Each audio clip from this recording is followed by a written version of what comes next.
Hello everyone. So this is a CAT question. It says the number of distinct real roots of the equation. आप equation देख सकते हैं यहाँ पे x plus 1/x का square लगा हुआ है। तो दो चीज़ें समझ में आती है कि पहली चीज़ तो ये कि क्वेश्चन जो है वो क्वाड्रेटिक पे बेस्ड है, और दूसरी चीज़ मालूम पड़ती है कि यहाँ पे AMGM वाला कॉन्सेप्ट लगा हुआ है।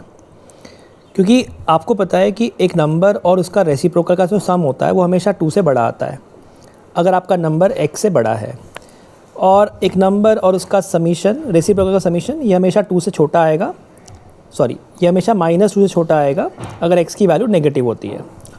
हालांकि ये जो कॉन्सेप्ट है ये AMGM से नहीं आया सेकेंड वाला, but the first one is derive from AMGM, because AMGM जो होता है वो पॉजिटिव नंबर्स पे एक्सेप्टेबल होता है। सो इसी कॉन्सेप्ट को यूज़ करके अगर मैं x प्लस 1/x को अगर k एज्यूम कर लेता हूँ तो मुझे मिल जाता है मेरा equation k square minus 3k plus 2 is equal to 0। When you factorise आपको मिलता है k minus 1 into k minus 2 is equal to 0, जिससे आपको मिल जाएगा k का वैल्यू 1 या k का वैल्यू मिल जाएगा आपको 2। बट अगेन आपको पता है कि k हमारा x प्लस 1/x था। x प्लस 1/x की वैल्यू अगर 1 है, this case is not possible, this is not acceptable, because sum of a number and its reciprocal कभी भी 1 नहीं आ सकता। ये केस रूल्ड आउट हो गया।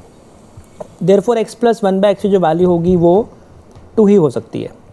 और ये इक्वालिटी जो आती है ये ओनली x इक्वल टू 1 पे आती है, राइट। तो आपको मालूम पड़ गया यहाँ से x की वैल्यू जो होगी वो 1 ही होगी। और अदरवाइज़ अगर आप सिंप्लीफाई करते हैं आपको मिलता है x square minus 2x plus 1 equal to 0, यानी x माइनस 1 का होल स्क्वायर इक्वल टू 0, और I can say x equal to 1। हालांकि इतना पार्ट करने की आपको ज़रूरत नहीं है, जो मैंने यहाँ पे किया ये नीड नहीं होनी चाहिए। आपको पता होना चाहिए कि x प्लस 1/x की वैल्यू 2 जो है वो x इक्वल टू 1 पे ही आती है।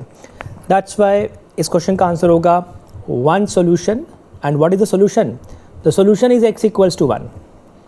1 solution, the solution is itself x equals to 1, right. Thank you.